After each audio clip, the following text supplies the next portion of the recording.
enough has already been said about Mr. Murthy, but if you wanted to know a little bit more, here is a slide on what he does and what kind of expertise he brings on the table. And please feel free to ask as many as questions you have in your mind to clear our doubts. I think that's a great opportunity for all of us. With that said, over to you, sir. Let's have this presentation and I will moderate from a question perspective. Thank you, Mr. Govind. Thank you for HR Success team. And good morning to all of you. And today we are going to deal with this labor code and wage code out of the new labor codes. This is the thing. And this wage code is replacement of existing labor enactments and its procedural aspect effective date of applicability. Many say that from April 1st it is doubtful because the central government has notified its rules, draft rules, and rules also are finalized, and final rules also have come. And they also asked the state government to draft the state government rules, and they are in the process until unless completion of the rules framing by the state government and the procedures and modalities, only then the date of implementation would be notified. Only the date of implementation to be notified. This is the thing about it. Now we deal with in detail about this wage code. Next slide, Mr. Govind. And this wage code consists of four codes. These new codes are the four: code on wages, code on industrial relations, code on social security and welfare, code on occupational and safety health working conditions. And this has been summarized to these four codes, and several acts are subsumed in these codes. And now today's topic is we are going to deal with this wage code. This wage code consists of the Payment of Wages Act, Minimum Wages Act, Payment of Bonus Act, Equal Remuneration Act. These four acts, which are at present, which are in vogue, are being subsumed in the new code. In the new wage code, they are now subsumed in the new wage code. Next. Now, firstly, we will be dealing with this out of these four acts, existing acts which are subsumed now in the wage code. First, we will be dealing with the payment of wages. Next. Yes, sir. Now, the code provides essential elements relating to wage equal remuneration for every gender, payment of wages, and bonus. The code also deals with the definition of worker and employee. And one thing that is to be noticed is so far the definition of worker is only there in the labor enactments. The definition of employee is not there. Now the definition of employee has been incorporated in the new wage code that has to be taken. Under this new definition, earlier the Wage Payment of Wages Act was applicable only to the limited employees who are drawing up to 24,000 or plus PD and so on. Now it is applicable to all employees. It is applicable to all employees, right from the class 4 employee, right from the attender, right from the associate, right from the thing to the vice president. One and all in the organization are covered under this new wage code. That is the difference between earlier the existing Payment of Wages Act, because the new wage code is set to come into force, though it has been finalized, and the implementation date to be notified. This is the main thing that is to be noted. And Equal Remuneration Act also is there at present, and this is going to be a bit challengeable to mostly the manufacturing organizations, not that of the ITES that doesn't arise, this Equal Remuneration Act, because if any employee, two employees doing two similar work should be paid on par, and there should not be any anomalies between the payment of these two employees. That is the one thing. Previous slide, Mr. Govind. Yes, please. Previous slide.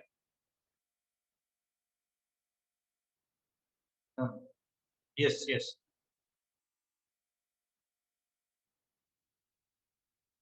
And the other change that has been brought in the new wage code is that inspectors, earlier inspectors, the enforcement department are only meant for enforcement, conducting inspection, audit, so on and so forth. Now the inspector is also a facilitator to guide in respect of implementation. whatever points directly instead of going for prosecution and other things, they should be able to guide the employer in respect of and acts as a facilitator in sort of in respect of enforcement of the act. And this act applicable, this code, labor code is applicable to all establishments without any threshold limit. Like you see, bonus, payment of gratuity, there's the threshold. But when it comes to the wage code, it is applicable to all the things. And the minimum wage, without any minimum wage ceiling of number of employees, except or the payment of bonus under the chapter. Yes, yes. Out of these 4 acts which are subsumed now under the new wage code, except the payment of bonus, the minimum threshold limit is now removed, and the maximum number is also not there anything.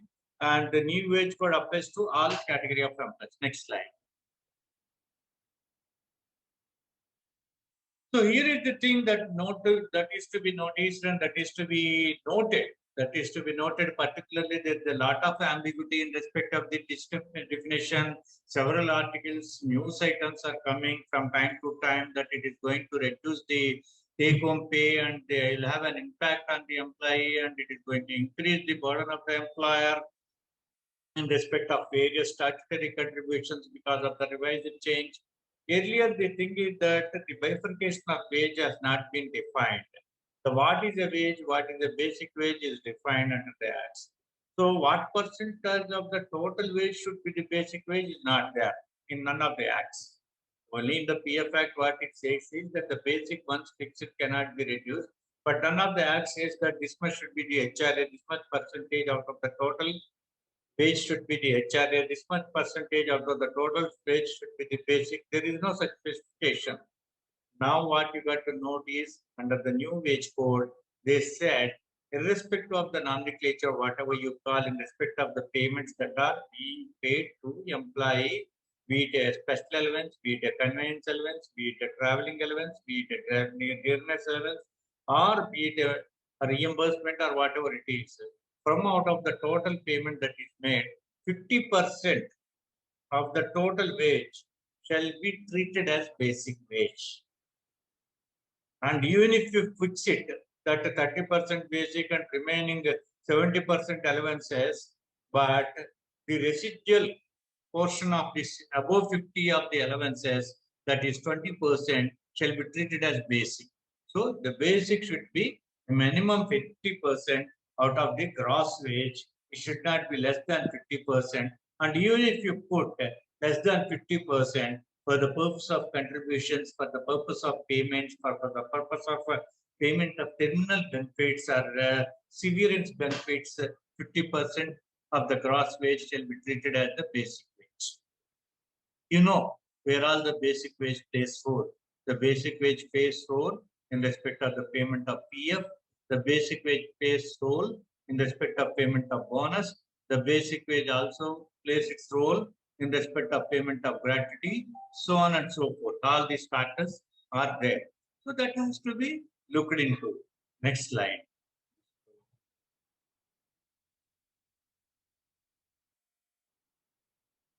Now, this is what I have explained that it should be paid under the heads of basic wage, dearness allowance, and retaining allowance. This means that the industry should hereafter get prepared to pay higher amount of contribution towards EPF and higher gratuity amount. This is what I have already explained to you. And there is another thing which to be noted. I will deal when the topic of minimum wage act comes. Next slide. You see, it is a case study that we are giving it to you and we are presenting it to you that there is a lot of myth about this definition of wage, myth about the cost to the company, CTC, myth about the take-home pay. There are so many myths about all these aspects. Here is a case study that is given. Suppose if the basic is 30,000, assuming that 30% of the salary, employee PF is 3,600, employer PF is 3,600, total PF is 7,200, take home pay is 92,800. This is what has been explained. And out of this, employee's contribution has been taken. But in this, the gratuity and other things are not loaded. It is a simple calculation. only the PF contribution has been taken. Now coming to the myth in respect of gratuity and the bonus has not been stated. The present, this is the correct. And after the change, basic should be minimum 50,000. That is from out of 1 lakh salary. Say for example, the 50% of 1 lakh becomes 50,000. The PF contribution will increase from 3,600 to the 6,000, and employer contribution also increases from 3,600 to 600, and total PF is 12, and it comes to 88. It is only the PF that is taken, and the impact of gratuity payment and the bonus payment is a different aspect altogether. And other benefits that has been dealt over here, gratuity payout will increase, more contribution to be 80cc per tax rebate, that is because of the HRE and other things, and more savings through PF with 8.5% interest rate. These are the benefits, consequential benefits and cascading impact. Retirement corpus will increase. And on one hand, where there is a minus, on the other hand, there is also plus. Advantage and disadvantage both are involved in this present situation. And now I further go that needs you please concentrate on this and make note of it. Why I'm saying is that presently after the change, basic is 50,000. First, one thing to be noted as per the EPF and MP Act, as per the present definition that is in vogue at the moment, that is to be looked into is any employee whose basic wage is more than 15,000 rupees, whose basic wage is more than 15,000 rupees, there is no obligation on the part of the employer to contribute PF over and above 15,000. There is no obligation. Similarly, it is the employee's option whether he wants to a deduction on the his contribution only confining to the 15,000 or wants to increase. But one thing that is to be noted, it is only the myth. Employee is going to suffer because of the increase of the basic, which is only myth. Rather, I can say that employee is going to be benefited.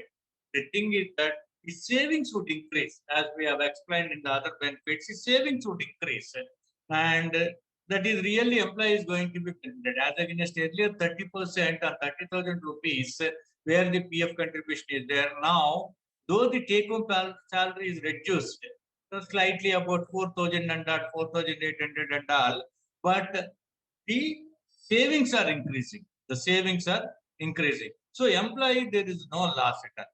Another thing is that even that if he doesn't want, the take-home pay should not be less than so amount. So he can confine himself to the 15,000. He can ask the employer also to confine for the contribution in respect of up to 15,000, because up to 15,000 is mandatory PF contribution. It is obligation, legal obligation on the father. Above 15,000 basic contribution by the employer is not mandatory, it is voluntary. If the employer wish so, he can contribute. If the employer doesn't want, he need not contribute. It is purely voluntary. Another thing is that I keep getting the queries. Suppose, say for example, if the employee, suppose for example, if the employer is already contributing over and above 15,000 on the actual basis, say might be 40,000 rupees, might be 50,000 rupees or whatever it is. If he is in fact, yeah. No, because that messages what they are putting in the chat box are displaying, and for my presentation it is. Can you just yes one? Yeah, and I will cover all the questions. The question can be put after completion of my session also. I will cover all your doubts. And now coming to the issue that it is the suppose in the event if the employer is contributing, say on exact 30,000, here is the case study what we are given, and tomorrow the employee wants to reduce it to 15,000 as it is mandatory. Does the employer need to take permission from the employee? Does the employer need to take permission from the department? Is there any violation that would be? No, absolutely. It is even without any permission, even without any intimation or information, it is employer's choice. Beyond 15,000 basic contribution of PF, beyond 15,000 is employer's choice. Employer's choice under the exclusive domain. That's what the Supreme Court in unequivocal terms held. that it is the employer choice. Now I think it is clear. And when it comes to the gratuity, we deal with about the gratuity, we deal with about the bonus. Next slide. Mr. Govind, I'm going slow, no? Are you able? I'm still fast. Shall I reduce my this thing? So I can understand things clearly, but Yeah. if audience can write down on the chat box if they want Mr. Murthy to be a little Yes. slow. But Mr. Murthy, I was thinking that we can stick to this slide for a while, as this slide has triggered a lot of questions already, and I think you have answered few of them. So I was thinking maybe we can take some of the questions up front, and I'll be stopping my screen for a while. So the question which we have received is, which allowance will exclude if we will put 50% or more basic and DF for CTC? So would you like to answer that first? No, earlier there is a ambiguity in respect of the basic, and even if you put basic as 30% or 20% or anything, and certain other allowances is to attract PF contribution as per the judgment of the Supreme Court, that is cleared. Now there is no such thing. Whatever name you put it, from out of the total gross salary, say for example 1 lakh, as we have given the case study, in whatever name you call it, whatever nomenclature you use it for the payment, and 50% of the gross is treated as basic. Great. I think you have already answered a question which we received on Facebook Live as well. And the question was, there's a confusion whether 50% has to be basic plus DA. But what we hear from you is, irrespective, it has to be 50% of the gross salary to be considered as the wages for that. Great. This is a question many people normally ask, that is this law into force? I know that it was expected to get in force from April 1st. Not April 1st, because they have to notify the date of implementation. Everything is finalized. Only the government has to notify the date of implementation and publish it in the Gazette. Only from that date it would be applicable. Okay, great. And then there is a question, as per the Minimum Wage Act, if basic plus VDA is 11,562, whether can we still bifurcate it into 51% and 49% allowance? No, now what they said is that under the Minimum Wages Act, what they said is earlier HRA was part of the Minimum Wage Act. Now under the new wage code, the definition of minimum wage, HRA is excluded from the definition of minimum wage. Wage under the minimum wage. So HRA doesn't come. So normally the basic and VDA has to be, you cannot. Earlier what they used to do is that, of course, if any employer is paying more than the minimum wage, say for example, the minimum wage has been prescribed by the local respective state government. When it comes to the minimum wage, I thought of explaining, I would explain here itself. And the central government will now from time to time decide the minimum floor wage. The state governments, when they notify their wages, the wages that are being notified by to be notified by the state government, in no way less than be the minimum floor wage that has been fixed by the central government. Earlier there was presently there is no such thing. The state government can fix its own, central government can fix its own, and other things. And suppose if the employer is paying more than the minimum wage, the over and above part, salary part of the over and above minimum wage can be bifurcated to any sort of allowances. But that is why, because the Supreme Court also said that the employer who is paying more than minimum wage, that is fair wage and living wage, is not legally obliged to pay variable DA. You got to pay VD, yes. And I think we are going to cover that in our upcoming session, because we have a complete presentation on minimum wages. So we'll have more insight on that. The audience is also asking whether we will send the PPT after the event. Yes, we can definitely share that. I would request Payal to make the arrangement and share it in WhatsApp groups, and also email IDs we have.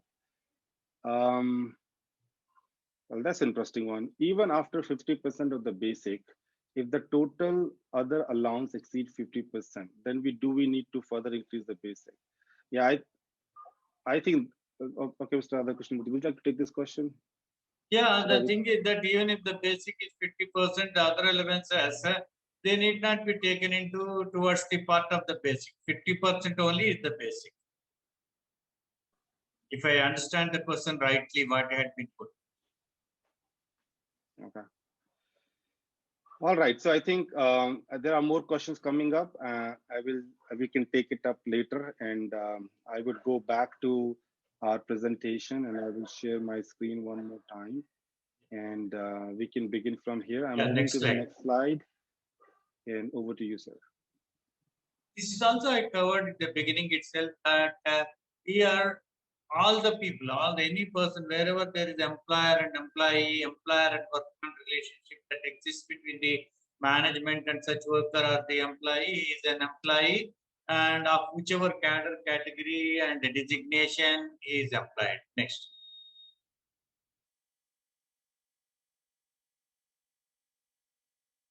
This is also self-explanatory, and we can go to the next session, the next slide.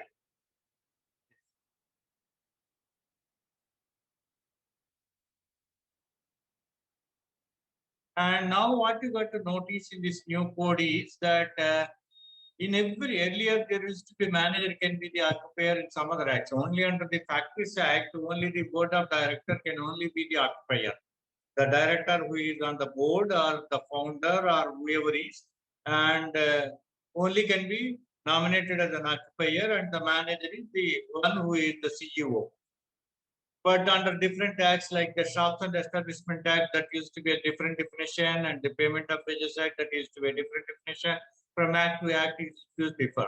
Now, mostly under the new code, what they have followed is the employer is the one who has been notified as an occupier under the Factories Act. To simplify it, so here invariably only the founder directors, not the founder director, whoever is the director, board of directors, one of the board of directors who is having control only can be appointed, and an employee director also cannot be appointed as an occupier, and they shall alone be responsible for enforcement. They shall alone be responsible for implementation of the act and to follow the provisions under that. Next slide. This is also we have discussed. Inspector is not only an inspector, he is also facilitator to guide the employer and as well as the employee in respect of implementation of the act. Next slide.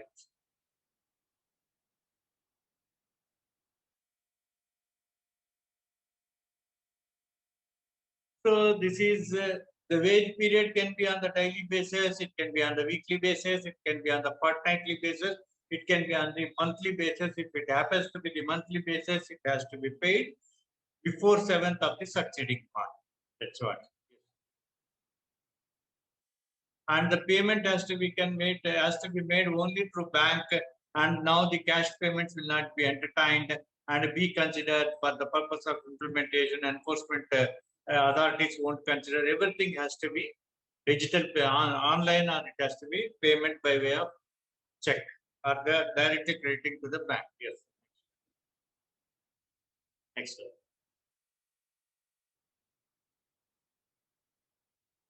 And as regards the claims, it was there earlier. Whatever is there in the present, future also, in the new code also the same thing. In the present act also under the Payment of Wages Act, either the employee can file a claim or the trade union representing the employee also can file a claim, or the inspector also can file a claim in respect of the claims that are to be given to the employee. That is there.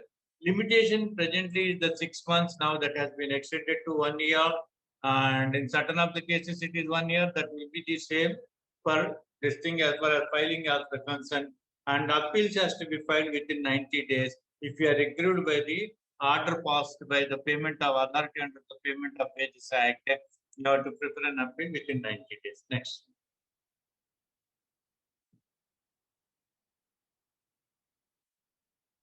Earlier, there used to be either penalty or imprisonment or both, depending if it is a continuation of offense and once pleaded guilty, not implemented, second time prosecuted for the very same offense, that will be treated as continuous offense. When it is a continuous offense, there was an imprisonment and besides the penalty or both. When it was the first offense, there used to be only a penalty. Now, what they said is that earlier only the court got the power to impose the penalty, or imprisonment also only the court got power. Now the powers are conferred with the officials as has been nominated by the respective state governments in this aspect. They have the right to compound the offense. To put it simply, I can say a traffic challan. Earlier, the thing is that good old days one has to go before the magistrate and make the payment. Now you can even pay to the constable or online, where it is compounded right on the time at that point of time itself when you are caught for any traffic violation. That is compounding. It is called as, and it can be compounded, and the department would collect. But the penalties are heavy. They have increased the penalties. This is the thing object of the, and the record has to be maintained, and the record has to be maintained electronically also. Now the hard copies and all not required to be maintained. And there is also, because recently this AP government is brought a notification where the displays under the Payment of Gratuity Act or POSH Act or the Minimum Wages Act, you have to display the Shops and Establishment Act, you have to display the abstracts of the acts for the purpose of bringing awareness to the employees. Now that has been digitalized, you can communicate through intra-mail to the employees. Otherwise, if you start affixing these abstracts, the whole wall of the front office of the organization will be fully of the abstracts only, nothing fine. And now the government also became smart because of the technology, and they said now you can electronically communicate the policies and other things are. And when it comes to the accuracy of balance sheet, earlier it is not clearly defined. Normally under the Payment of Bonus Act, the balance sheet is always linked because payment of bonus is linked to the profitability of the organization, profit of the organization. And whether the balance sheet so produced by the employer is authenticated or not, whether a separate balance sheet is produced before the labor department just for the evasion of bonus or the benefit. Now the government, because what they said is that once a balance sheet is certified by the chartered accountant, then it is authenticated. Why? Because any violation or anything, manipulation or mismanagement in the bar, chartered accountant would be held responsible because he got his code of conduct as for the Institute of Chartered Accountants, like the advocates got the bar council. So the chartered accountants also won't violate because it is going to affect their certificate of practice. So that should be treated as the thing. That is the one. Yes, sir. And the inquiry of offenses. Offenses can be compounded. Certain offenses can be only has to be sued if it is a continuous offense. It has to go before the magistrate, and the different state government are notified different officers at the authority for prosecuting or for adjudication of these offenses. And what they said is that it should not be below the rank of Under Secretary to the Government of India or an officer equivalent to that. Suppose if any state government has to appoint the appropriate authority, such appropriate officer should not be below the rank of Under Secretary to the State Government of India or equal rank in the state government. That is what they say, that this code empowers employee and trader. This is important to note. The third one, please make note of it. It is the sea change. Criminal complaints. This code empowers employee and trade unions to file criminal complaints directly against the employer, which the old laws did not provide. I would once again explain to you very slowly, make note of it, which is very important, that earlier in the present act, if at all there is any violation of the act, if the employee wants to prosecute the employer, he has to make an application to the labor department. Labor department would examine it, that complaint they would examine it. They would call an explanation from the employer, and after calling for an explanation from the employer, if they feel that the violation has not been complied with it, then they will, only the department got right to prosecute. Now that has been done away. Employee can directly prosecute the employer. Trade union can directly prosecute. Whereas similar such right has not been conferred with the employer. Suppose in the event, if the employee violates any of the provisions of the law, if the employer wants to prosecute him, He can't. He only has to go through the department. And this is a thing where I have asked one of the author to this labor codes, the central government, while drafting it in Delhi. And he was one of the co-speaker with me in one of the seminars. I asked, why have you put it? Where is the equality? The violation of equality clause. Then he said that the trade unions are complaining against the labor department that they are not acting upon. That is why we are given powers to them directly to prosecute. But what about the employer would have given the similar opportunity? Because the employers did not make represent, they had to ask, we would have considered this is the thing. But it is very dangerous sign. Suppose earlier the settlement is, if it has to be under the new wage code, the settlement, final F&F settlement has to be done within 3 days. Unlike earlier days, you can't go on postpone. If it is not, then employee can directly go to the criminal court and file a prosecution. And if the wage to be paid by 7, if it is not paid, if you have 100 employees can file individual complaints against the employer. So the employer has to be mostly in the criminal court than anywhere else and may not find time to come to office. If 100 employees of the same class file different complaints. So we have to be cautious. That way you should be aware of the law. When you are aware of the law, you will be able to mitigate the litigation. And once if you land into the litigation, it is a speculation without knowing the destination. So better implement and ensure 100% implement. Next slide. Sir, This before we go to the minimum wages, Yes. and I think I just wanted to take a pause here and take a couple of questions which are coming up. I would like to try something new with the audience. So far, I'm reading their question. What I can ask everybody is to raise your hand through the Zoom app. And what I will do is try to call you out. You can unmute yourself and then speak up. And I can do it one by one. I would request our audience to be disciplined here because multiple people speaking may ruin this. But just to make sure that till the time people are raising their hand, wow, that the criminal complaint is something which I think the employer has to be really worried about. And it comes to the HR and legal department of the company to make sure that we are not putting our employer in this situation. So I think that's something to watch. Second, I think you emphasized a lot on various kind of compliance, the ease of compliance and things like that. And I kept hearing from people that whether with this change, where we are collaborating all those 44 different kind of laws in these 4 codes, is this going to increase the compliance burden on the employer? Is it going to reduce? What do you think? What's your opinion on that? It is simplified.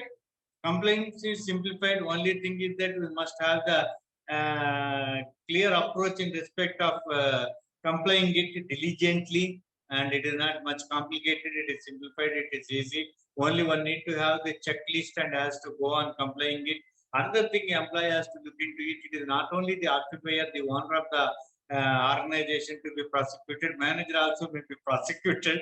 And if the occupier is prosecuted, no problem. It is his company. I don't say it is not a problem. It is his company. You will be able to defend. Unfortunately, if the manager is prosecuted for better prospects, he wants to leave the employment because the case won't leave him. In whichever company, he has to still attend. He can't be replaced in the criminal case. So there will be an attachment after detachment, so that you have to be very careful.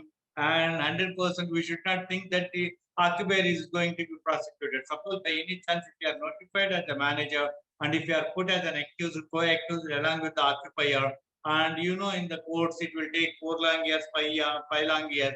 Once if you leave the organization also, you still have to attend this case.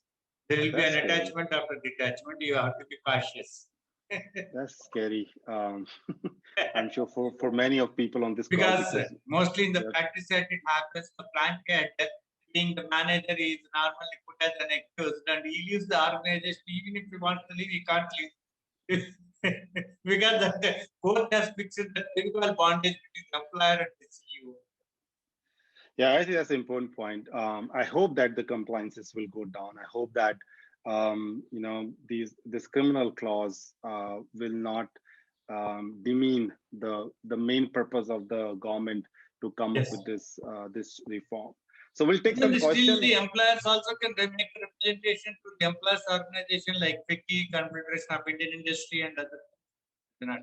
Yes. Yeah, great. So we'll take some questions, sir, and we can start with Lakshmi. Lakshmi, you can unmute yourself and you can ask question either in English or Hindi. Up to you. Good morning, Be sir. precise. Be precise. Okay. Yeah. Good morning, sir. Tell me. Sir, regarding the PF, you said that no 50% basic is has to go from the fixed pay, right? Now, currently, for example, we are paying PF on let's say 20,000, which is above the ceiling limit. Now, because of this new rule, can we decrease it to the ceiling limit 15,000, or we should continue with the 20,000 because there is a lot of gap in it? Yes, Lakshmi, I got it, and it can be decreased to that of only 15,000. 15,000 is mandatory. Above 15,000 is voluntary. It is your choice. Employer, you can decrease it. Okay, sir. Because in the PF department, they said once we increase it, we're not supposed to decrease the contribution. No. That is only in respect of the 15,000. If you can't contribute, you can't reduce below 15,000. This thing, but above 15,000, is sure, take it granted. I was safe. The Supreme Court judgment, you have every right to reduce it, right? Thank you, sir. Thank you, Lakshmi, for being precise.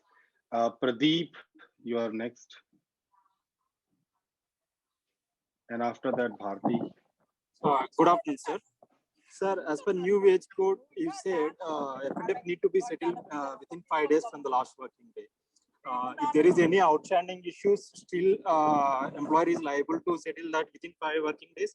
Also for gratuity, once it is applied, it will take some time with the LIC department.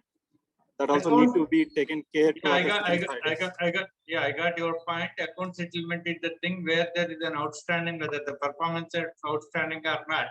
If the payment is outstanding, either by the employee to the organization or by the organization to the employee, when you are making a F&F settlement, you would be adjusting the payments what are to be outstanding. And if we got to still pay you, you show a debit balance. If you got to pay him, you show a credit balance. But that F&F statement has to be clearly be communicated within 3 days that this is what you got to get it, this is what you got to give it. So this is the thing. Doesn't mean that you have to make payment and wait for your outstanding amount where you can't. That Act did not say that you have no right to. Only the thing gratuity cannot be touched. But recently the Supreme Court said even you can adjust against the gratuity too. Right? Next. That's a good clarification and a great question. Thank you, Pradeep. Bharti, you are up, and after that, Seema Day. Yeah, thank you, sir.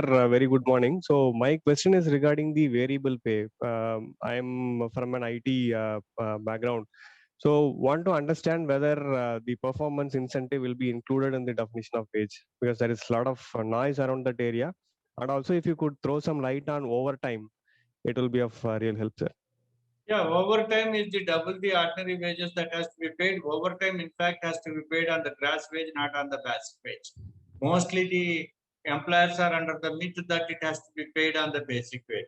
Whenever they ask and I clarify, they say that my neighbor is paying on the basic, why can't I pay on the basic? Neighbor is not a parameter and is not the law. And what is there in the law is the law, and you have to pay. It hardly makes any difference for you in respect of overtime.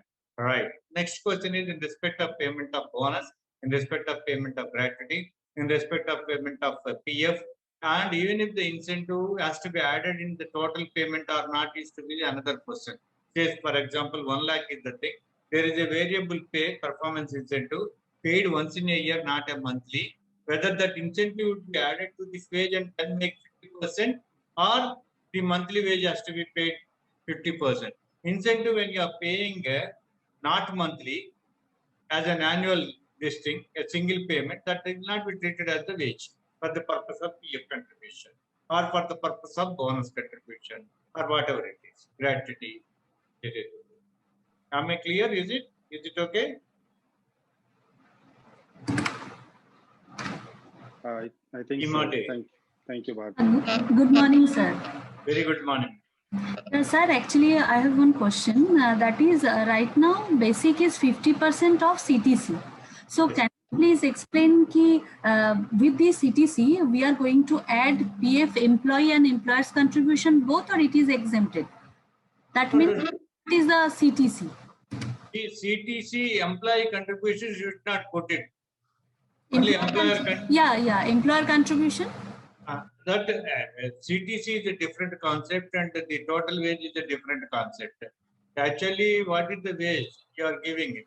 And you cannot add this employer's contribution also in the CTC is a different concept, cost to the company. When you are fixing the wage to the employee, if it is a 1 lakh rupees salary, you might be for working out your cost, you might be putting that employer contribution. But when it has to be bifurcated, it need not be put like that. Suppose if you are paying 60,000 rupees, take that 60 only. Don't add this employer contribution and make that total 50 out of that total. Okay. So we can consider it from gross. That is basic DA. Any other? Don't add contributions. If you add contributions, the liability would increase. Okay. Contribution is not a wage. You look into the definition of wage. This contribution is exempted from the definition of wage. Okay, sir. Another small question. That is, right now we are paying ESIC on gross. Yes. But after changing this code, we will be paying ESIC on basic or? No, not at all. There is no impact on change in respect of the ESIC. It will continue to be on the gross. On gross. Okay. Thank you, sir. Thank you so much. Next. Thank you, Seema. Apna Pariga, you are next. And after that, Himanshu Desai. Yes. Hi, sir. Good morning, sir. Yeah. Whether the incentives to be, if the incentives are paid monthly, whether such incentive is part of the wage or not. Is it your question? Sir, my question is little different, sir. Is that we are paying daily wages to laborers, and it's like a basic and DA only in daily wages, sir, as per minimum wages. So is it okay that basic and DA, whatever comes, like for example, for per day 500 rupees. So if we are paying 500 rupees to employee labor, is it okay as per the new code, or we need to bifurcate? No, basic and DA is part of the minimum wage. If you are paying that wage 500 in form of basic and DA, you are complying with the minimum wage. Yes. Thank you. Okay, thank you, sir. Himanshu, you are next. After that, Shri Devas. Be fast, sir. We have to cover many slides. Yeah. Hello, sir. I have two questions. One question is that after implementing the new wage code, ex-employee's salary is increasing to the, ex-employee's basic is increasing beyond the PF ceiling limit. In that case, can we take a decision to stop the PF deduction by taking an undertaking from the employee? I request the participant to participate because this question has already been raised and has been answered. And the thing is that up to 15,000 is obligatory, above 15,000 is voluntary. If you want, you can reduce it. I have already answered. And if we make note of it when it was answered, we would be giving chance to many more participants or new persons. No, sir. My question is whether we can stop deducting the PF after 15,000 or we should keep deducting up to 15,000. You can stop. You can beyond 15,000. You can stop. Up to 15,000 is mandatory. Okay. And if in case employee is insisting that I want to deduct the PF from my basic salary, whatever it is. It is up to him. You need not match it. Up to 15,000, you got to match it. No, sir. My question is, can we convert him into voluntary PF, VPF in place of EPF? No, I couldn't get what is that? Sir, if an employee is insisting to deduct his PF, whether his basic is increased from 15,000 or more, in that case, can we convert his PF deduction into VPF, that is voluntary PF? In that case, employer does not have to pay the contribution. Yes, you can. Okay, thanks a lot, sir. All right, Shrinash, you are next. After that, Piyush. Sir, good morning to all. Yes. My question is whether we have to bifurcate the minimum wages of contract. I'm not able to hear. Sir, can we bifurcate the minimum wages to basic and HRA as per new wage code? No, you can't. HRA is excluded from the definition of wage. So the HRA is not part of the minimum wage. Basic and TA only is the minimum wage. Right. Basic and DA. Okay, Yes, thank sir. you, sir. Yes, sir. Next. You are next and you're the last, and then maybe I can stop. But thank you everybody for being disciplined and asking your questions. So Piyush, you can ask your question. Sir, my question is with regard to leave encashment. Will the wage code have any impact on the leave encashment? Like most of the employers are paying it on basic salary. So will this code have any impact? Now, earlier the Payment of Wages Act, only limited employees are covered, sir, and that is leave encashment is not only under the Payment of Wages, it is under the Shops and Establishment Act. It is dealt with mostly for the ITES, and the factories. It is under the Factories Act. The leave encashment is only at the severance of employment, not while in employment. Under the Shops and Establishment Act, even in during the employment, that apart you would be giving the policy. So the statutory leave encashment is concerned, it has to be on the total gross wage, not on the basic wage. Over and above the statutory leave, if you are giving any extra leaves, the encashment of that leave is between you and the employee, how you negotiate your terms in the contract. Okay? Thank you. Thank you, sir. Thank you very much. Welcome, sir. Thank you, everybody. And I'll get back again. Thank you for lowering your hands on the Zoom app. I will come again and you can raise your hands again. If it is you, we can clarify. Right. Okay. I think people have already lowered their hands. So we'll come again. We have enough time. We have around 20-25 minutes. Yes. So I'll go back to the presentation here. Minimum wage. Over to you. Yes, sir. Now, this has already been explained. Earlier, HRA was included in the definition of minimum wage. Now, the HRA is excluded in the definition of wages. And now, those payments made under the heads of basic wage, dearness allowance, and retaining allowance fall within the definition of wage. And any other allowance paid with any other nomenclature or under any other head shall not be the part of the minimum wage. That has to be noted. Now, you also see that HRA is like HRA, conveyance allowance, uniform allowance, education allowance do not fall within the definition of wages at all. And as such, the allowance and retaining allowance only will be the part of it. Basic wage, dearness allowance, and retaining allowance only part of the minimum wages. And this increases the PF contribution. Earlier, what they used to do is minimum wage, HRA was part of the minimum wage. They used to put that as the HRA slightly pay more. Now, because it is not part of minimum wage, you pay it in the form of PDA, dearness allowance, and retaining allowance, PF contribution increases. Next, sir.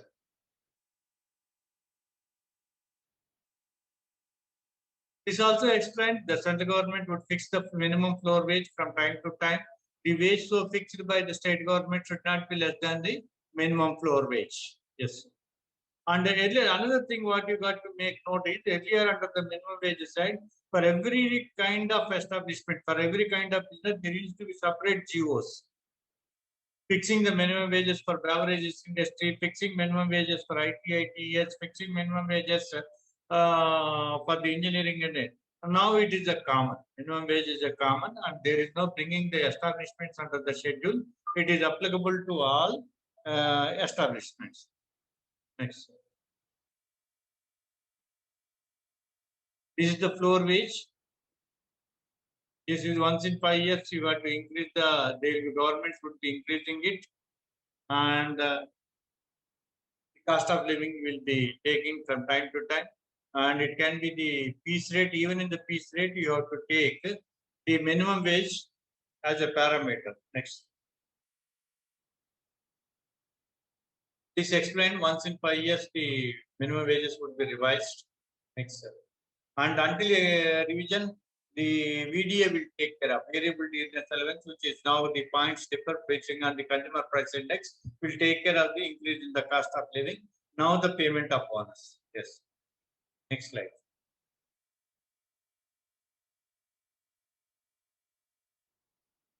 Where 20 or more employees. Initially, at the beginning, we have discussed that as far as the wage under the new wage code, for the other three, Equal Remuneration Act and the Payment of Wages Act, and the Gratuity Act, the threshold is not there. Only under the payment of bonus, there is a threshold. Only it is applicable to such establishment where the employees are more than 20. 20 or more. More than 20 is different, 20 or more is different. The 20 or more means the moment you cross 19, it is applicable. And more than 20 means the moment you touch 21, it is applicable. That is the thin difference that has to be looked into. And the moment one crosses the 19 limit, that is applicable. And the bonus once applies, you are all very well aware, continues to apply irrespective of the profit, whether you are making profit, whether there is set on available or not. The minimum statutory bonus of 8.33 to be paid. And the first 5 years, there is an exemption. You have the infancy protection. And after 5 years, the 6th financial year has to be paid the 7th financial year. That is the thing. Out of first 5 years, infancy protection, in whichever year the company makes profit, that year only you got to pay the bonus. In the subsequent years, if you don't make profit, you need not pay. But this is only up to 5 years. Once if the establishment crosses 5 years, the business operations, and the 6th year you have to pay. In 7th year, even if there is no profit also, there is no available allocable surplus or set on also, still you are liable. Next. Any employee who works for 30 days in a financial year is eligible for bonus. Some people ask whether casual is entitled. Some people ask whether temporary employee is entitled or a fixed term employee is entitled or such thing. Any employee for that matter, whoever works for 30 days in a financial year is applicable. Why bonus is applicable and you need to pay. And the bonus has to be paid only by way of crediting the amount in the plan, and no currency payment is accepted.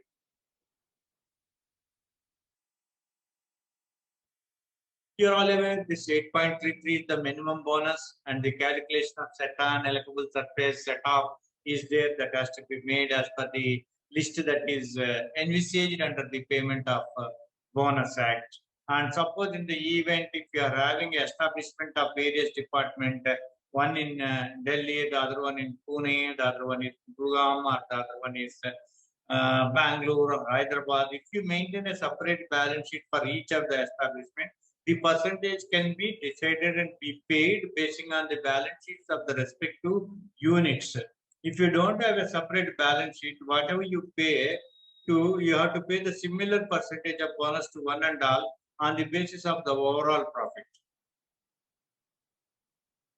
Next.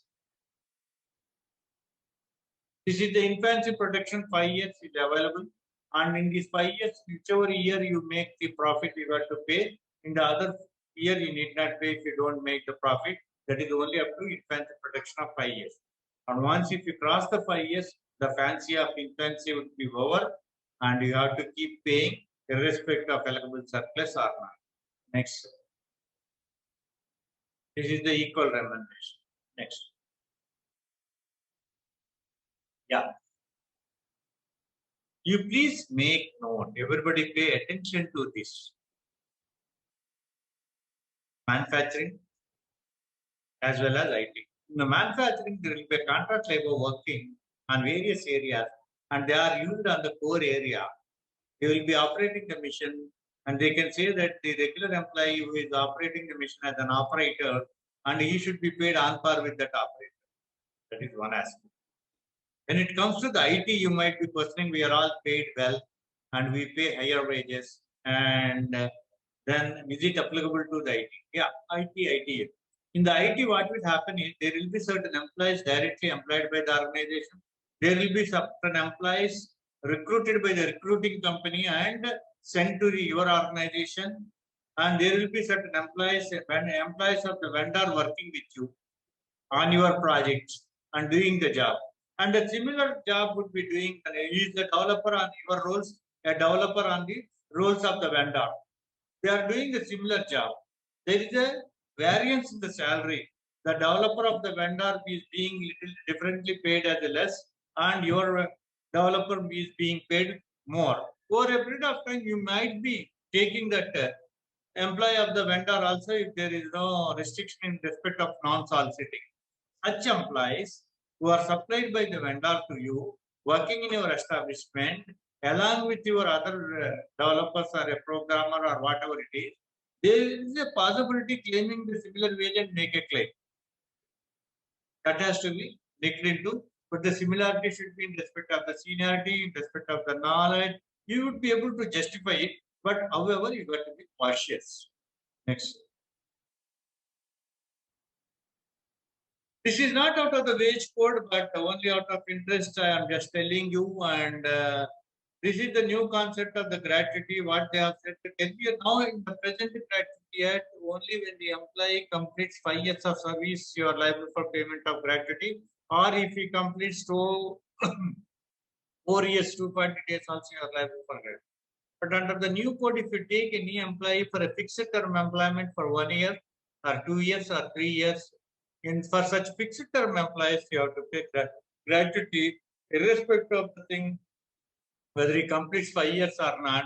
Because but for that, you would have continued 5 years, and you are the employer who restricted his employment to 2 years. That is why gratuity to be paid to him. That is the intention of the legislation. Next.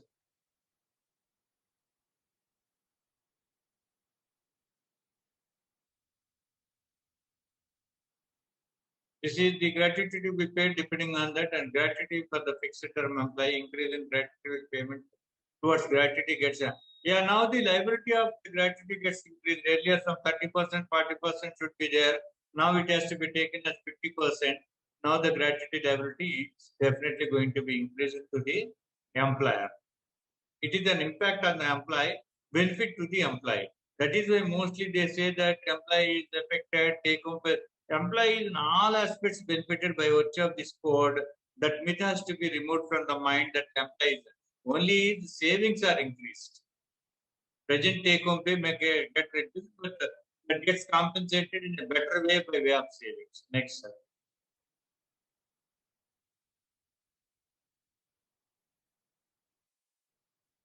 Yes, this is the thing that what you got to notify, especially IT, ITES and service sector. Now the central government has brought the standing orders. They have also published the draft standing orders shortly or sooner or later. They would publish the final. Now there is a standing order. Earlier it was applicable to only industrial establishment. Now it is standing orders are brought for the IT, ITES, where any company employs more than 300 employees, any IT, ITES or service sector, they got to go for certification of standing orders, or they can adopt the standing order that have been framed by the central government. And where you got to remove the employees, you got to follow strictly the provisions of the standing order, and you cannot adopt. Mostly it happening in most of the cases in the labor courts. I find the cases from IT, ITES is pertaining to the PIP, performance improvement plan, where the employee comes under the definition of workman. The employee comes under the definition of employee under the ID Act, under the new IR code also. The definition is more or less similar. You do the counseling once or twice and again give time. If it doesn't, you will say that I am terminating you by giving 1 month notice. They don't give notice. Again, they say that in case of performance issue, no notice to be given. Kalse naya neka. वो कल से नया आने का नहीं चलेगा. That is what otherwise I always say PPFT scheme. Place papers or face termination. No, he may face termination, but the employer got to face the litigation after the termination. So you got to follow the procedure as envisaged under the standing order, even in case of PIP issues, right? Yes, Govindji. Yeah. Still we have time and we can take questions. Yeah, and I would say that if you have more questions in this presentation, you will have Mr. Radhakrishna Murthy's contact details, and you can reach out to him for any legal advice on behalf of your organization. Yes, sir, we do have a lot of questions, and I could already see people have raised their hands. But let me take this opportunity to ask this question to you. We have been talking a lot from an employee perspective in this whole conversation. And when I hear from an employer perspective, and the question which comes to our mind is that many people here are responsible to represent their employer in this call and also in their organization. And they are worrying that how it's going to impact us financially. the owner of the organization, the board of the organization, depending upon which organization you're working with, is interested to know what will be the impact on us, whether if the 12% of PF increase on employer or increase in the gratuity, how much impact it's going to make to me, and should I take all this liability, or is there any way by which we can mitigate this liability? And I'm sure you might be getting these questions from your client as well every single time. Yes, Mr. Govind. So yeah, it is the right question at the right time, and this is the financially rending. HR professionals would be asked by the employers to make the budget for the next year in respect of the HR and in respect of the payment, compensation, benefits, salaries, and other things. There you got to take load into what would be the impact, cost impact on the employer in respect of this new wage codes. Whether what we discussed is going to be there, or will there be any changes and other things? There will not be any changes, only the date of implementation to be notified. And now the gratuity liability would definitely be increased. When you are working out CTC, the gratuity has to be revised basing on what is the present basic, and after the new wage code, what would be the basic, and what is the difference between the present basic and the new basic, and what would be the difference in calculation of gratuity. That has to be looked into it. And the bonus is not having much impact, because whose basic is more than 21,000 rupees, the bonus act doesn't apply. But the gratuity, there is no salary ceiling limit as such. It is applicable to all the employees. That will be there.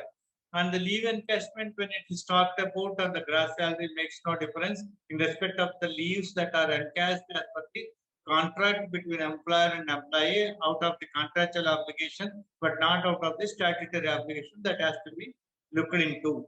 But for that, it will not have an impact.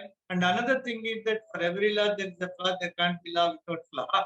And the employers also may be thinking that how to reduce, any other better way to plan. You can't say evasion. If somebody asks, you are evading tax, the other one says, I am planning tax. It is all different from the perception. Different from perception. Another aspect that is available to the employers also. Of course, I don't suggest it, but the alternative where the employers beyond paying capacity is there. Survival of the organization is also important equally, besides the survival of the employee, because the employment of employee exists only when the organization exists. So the survival of the organization also has to be looked into. So the incentives or performance pay or performance bonus or whatever it is paid, instead of adding it to the monthly salary, let it be as an annual payment. Yeah. And awarding, or even if you are giving increment, instead of adding to the salary, you can pay it as a performance bonus, a lump sum amount. Still, you would be able to plan it to a certain extent. But by the same time, it should not be employee also. The employee satisfaction is also important, because you should be the inner winner of the employee, not outer winner. If you are an outer winner of the employee will win over some employment and he leaves. Yeah. So I think the problem of attrition will be there. Yeah, and I think you said it very right. It is the right time for us to evaluate it. We have time. All the people on this call who are responsible for this, I would suggest that based on all the feedback and inputs you have received today from Mr. Murthy on PF gratuity, leave encashment, performance incentive, overtime, everything which is applicable in your organization, please come up with some liability and the increase in the liability and the cost, and maybe start having those conversations with your management in advance. Now, with that said, let me take some questions. Again, I would request, please be precise. You can use English and Hindi, whatever it is. Please do not ask the same question again, which has already been answered. So Sonal, you are first, and after that, Sachin Daga, you are next. Yes, Sonal. Sonal, you are not audible, your voice. Something. You had put it on mute. Yes, sir. Sorry. Yes, ESIC is applicable to construction industry because already BOCW is mandatory to construction industry. Why? Because BOCW is already applicable to construction industry and all the benefits is covered. BOCW doesn't cover this medical aspect, medical treatment for the family, spouse, children, parents. Okay. We should Then look it's the act not- from the, we should look the act from the perception of the act, not from our perception. Okay. Our notions will prevail over the provisions. Thank Okay, you. ma? Right. Yes. Thank you, son. Sachin, you are next. After that, HRM.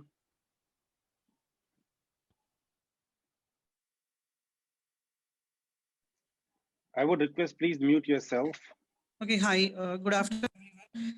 So one question I had might be a primitive question, but at a higher level, we many a time have certain people who are into roles like, Lean Six Sigma and all that. We take them as an employee.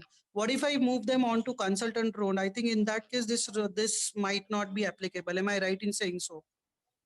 Yeah, I got your point. What you mean to say is that instead of employee would resign from the position of the employee and take the thing, and you continue him as a consultant. Again, consultant means is a consultant works from his home, and he also works for the others. Do you have any restrictions in the consultancy contract that he should not take up any other assignment, from any other client and other things? Because there is a judgment where they say that whatever nomenclature you use it, consultant, freelance, or whatever it is, as long as that person is working in your organization, only exclusively working for your organization, then he should be treated as an employee. The benefits of PF should be paid. Suppose if he is working for the other organization and he is free to render such consultancy to the others, then it is okay. If I answer your question, consultant is exempted, it comes a wrong definition. Because I have elaborately put it. If he is exclusively working for you, whether you call him as an employee or you call him as a consultant, still you got to extend the benefit. If he is working for the others also, then there is no problem as such. And instead of paying salary, you will be deducting TDS and you would be raising an invoice, you would be registered as a vendor, you would develop a vendor code, so on and so forth.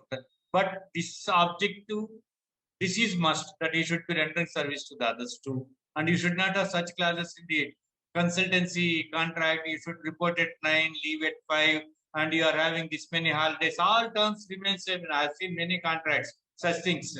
Only thing, the word employee is replaced with the consultant. That doesn't work. That's a good question and a very good clarification. HRM, you're up, and after that, Meghna Sipana. Yes, Mr. Meghna, tell me. No, it's HRM first, and then Meghna Sipana. Yes, yes, sir.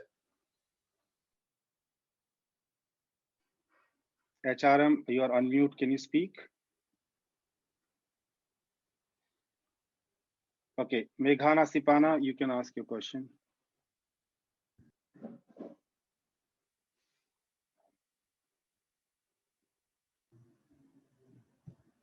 Yeah. HRM is muted. Yeah. Sir, good morning, sir.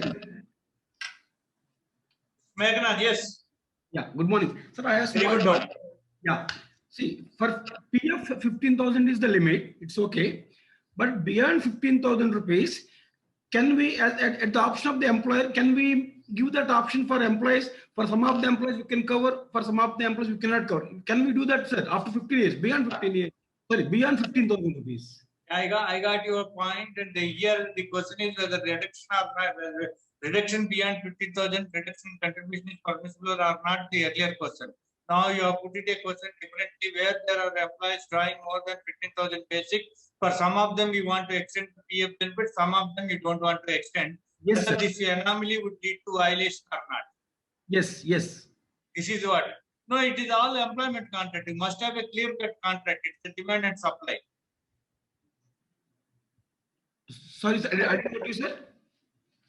Yeah, you should have a different contract when you are negotiating the CTC. When you put it, if the department or enforcement asks you, you can say that up to 15,000 is your obligation. Beyond 15,000, it is as per the terms of contract. With that employee, there is no such term.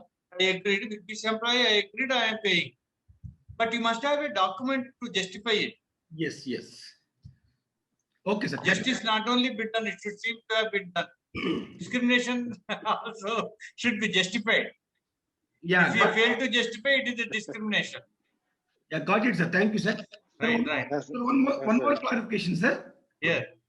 Regarding bonus, that set on amount, how long we can keep it at a set on, sir? Set on will be on and on until unless it is set off. So it's no limit for that? No limit. Oh, thank you, sir. Thank you so much. Yes. I have an interesting question.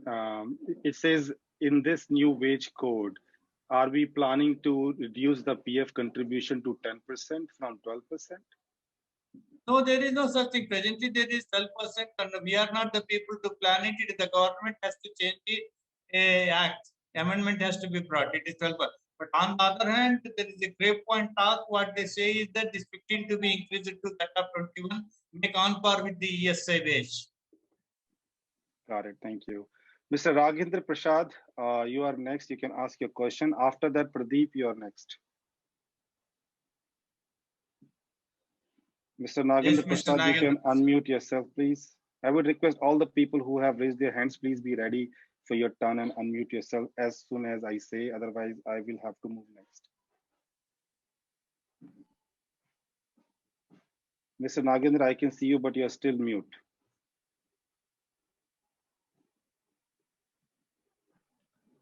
Hello, sir. Hello, sir. Tell me, sir.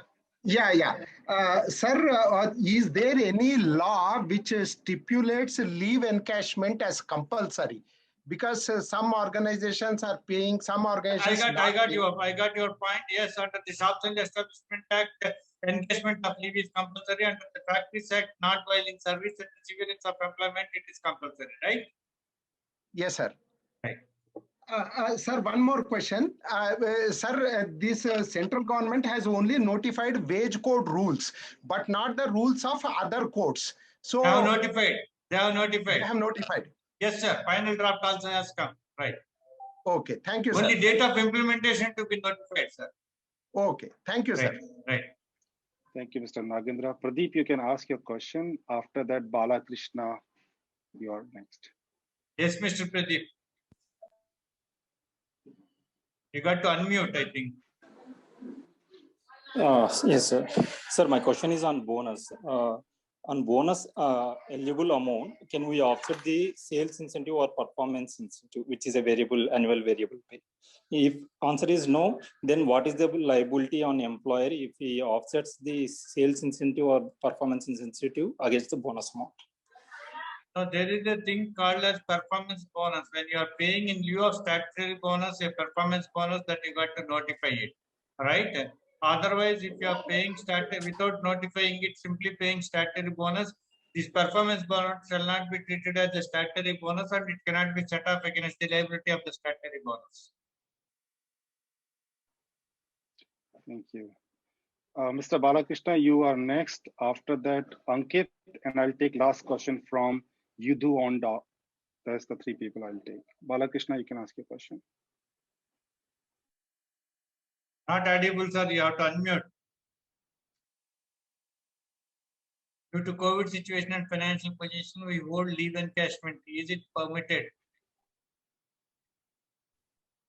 Hello. No, if it is under the shops and establishment, because your establishment is covered under that, it is not permitted, sir. You have to encash it. They have not given any exemption because of the COVID. Next, sir. Hello. Yes. Hello. Yes, sir. Yes, sir. We are hearing you. Yes, my question is on FT, fixed term employment. Now, tell me. Shall we take in a lower position in fixed term? In any position, right from the workman to the general manager, anybody who wants it can go for the fixed term employment, right? After extension, what happens, sir? Once.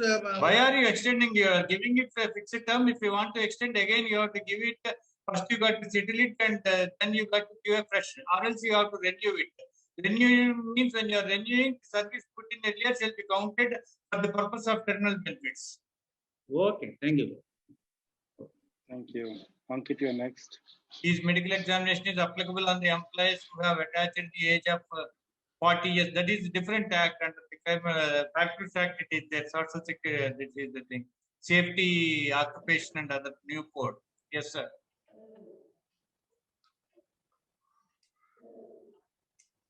Ankit, was this your question or you wanted to ask a different question?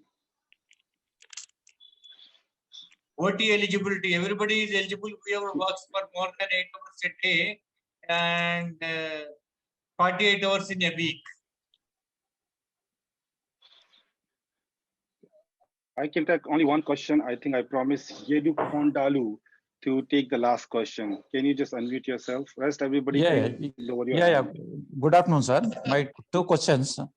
One is all employees should be paid leave encashment, irrespective of workman and employee or not?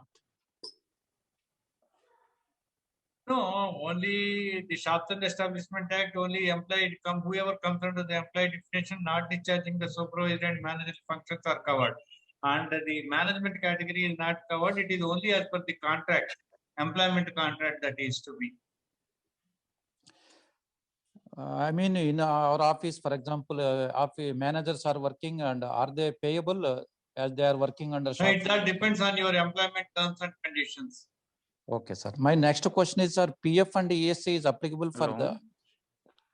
Hello. Tell me, sir. My next question is, PF and ESI is applicable for the employees for how many days of minimum work?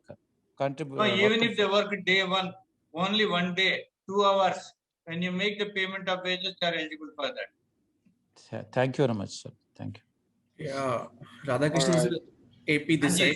Sorry, guys, we cannot take any more questions. We are already up to time right now. You can, as I said, you already have Mr. Radhakrishna's numbers. We will send it through our presentation. With that said, thank you, sir. Let me just move on back to our host, Shefali. Shefali, over to you.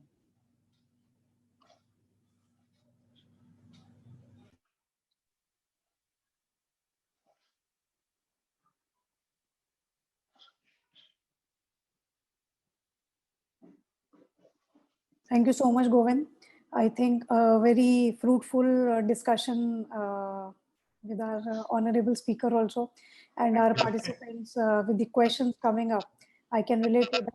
We're enjoying this session to the fullest, and I'm sure they are already prepared for April onwards. Thank you so much, sir, for giving us. Thank you very much for the HR success talk to you, Govind, and your team. I really appreciate it. Thank you, sir. Yeah. And I would say that there are a lot of questions already floating around on the chat box, and I know a lot of people wanted to ask. But sorry, we cannot take more questions because we have limited time booked for it.